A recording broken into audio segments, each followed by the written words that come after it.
Good evening বন্ধুরা, সবাই কেমন আছো? আশা করি সবাই ভালো আছে। আর ঠান্ডা পড়ে গেছে। তো আমি এসেছিলাম নিকারিঘাটা পুরো রাস পূর্ণিমার মেলাতে। তো এই মেলা 10 দিন ধরে চলে। তো আমি একদিন চলে এসেছিলাম বন্ধুদের সাথে।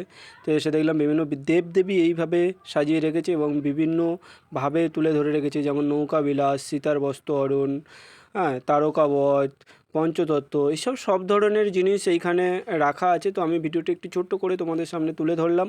ভিডিওটি কেমন লাগলে অবশ্যই দেখবে। দেখুন, লবকুশ একটি ঘোড়ার সাথে দেওয়া আছে, দেখতে পাচ্ছ। এখানে তারকাবধ, তারপর নরসিংহ, এই বিভিন্ন ধরনের দেবদেবী এইভাবে ফুটিয়ে তুলে রেখেছে এবং দেখতে খুবই ভালো লাগে। নরসিংহকে দেখো, জয় শরণ নরসিংহ। আর এখানে তো রাধাকৃষ্ণ আছে, হ্যাঁ, আর বিভিন্ন রকম দেবদেবী। আর আমি একটু ঘুরে ঘুরে চারিদিকে দেখছিলাম, যেমন পঞ্চতত্ত্ব, যেমন বলেছিলাম পঞ্চতত্ত্ব তো আছে, যেমন রাম সীতার বিবাহ, এই সব ধরনের মানে ঠাকুরের মূর্তি দিয়ে এই সব ধরনের তৈরি করে রেখেছে। খুব ভালো লাগছে দেখতে। যেমন সীতার বস্ত্র, মানে সীতার বলে সীতার হরণ।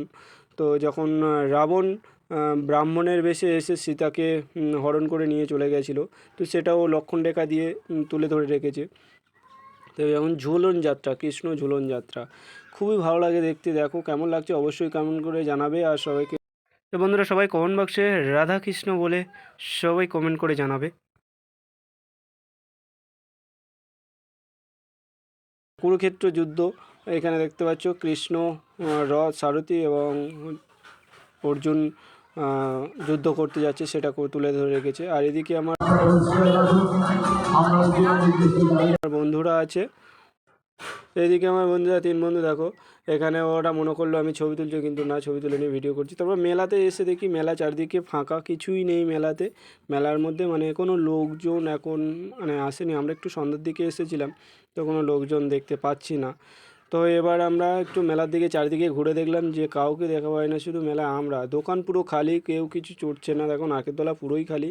তো ফাইনালি একটা ডিস্ক, এই ধরনের জাম্পিং, ছেলেদের জাম্পিংয়ে, তো এরা জাম্পিং করছিল, তো আমরা এসে একটু দেখছিলাম, ভালো লাগছিলো। এটাই একমাত্র একটু দেখার ছিল। তো এছাড়া আর কিছু দেখতে পেলাম না। এবং যত খেলনা ধরনের জিনিস আছে সব এমনি এমনি লোক চড়ছে, মানে ফ্রিতে ঘুরছে, মানে কোনো লোকজন কিছুই নেই মেলার মধ্যে। তো আমরা তারপর একটু খেতে চলে এসেছি। দেখো আমার বন্ধুরা রোল কাছে গেলাম, আর আমিও একটু খেয়ে নিলাম। তো এই দোকানে এসেছিলাম রোল খেতে।